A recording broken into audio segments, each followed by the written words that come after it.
नमस्कार दोस्तों। एक बहुत प्यारा कजरी गीत प्रस्तुत कर रहे हूँ।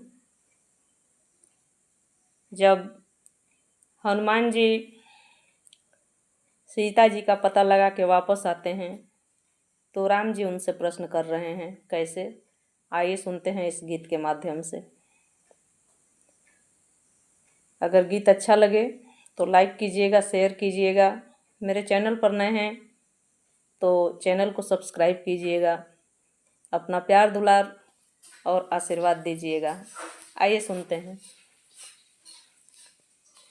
कह कपि कनक भवन कैसे लवला, अंजनी के बारे ललनवाना।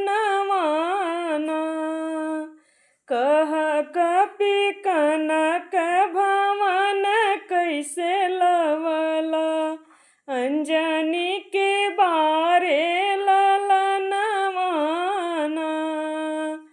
कैसे सात समुंदर लंघला, कैसे सिया जी के पहचानला।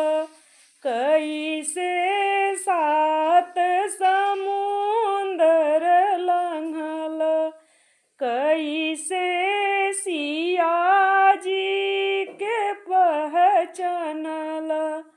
कैसे भेंट भइल सीता से, कैसे दिए निसनवाना। कैसे भेंट भइल सीता से, कैसे दिए निसनवाना। कह कपि कनक भवन कैसे लवला, अंजनी के बारे ललनवाना। कैसन वीर रहे लंका के, कैसन रहे रावणवाना। कैसन वीर रहे हो लंका के, कैसन रहे रावणवाना। कैसन मेघनाद बलधारी, जैसे रचब मैदानवाना। कैसन मेघनाद बलधारी, जैसे लड़ब मैदानवाना। कह कपि कनक भवन कैसे लवला, अंजनी के बारे ललनवाना। पवन पुत्र गए पवन समाना, लंका के दरम्यानवा।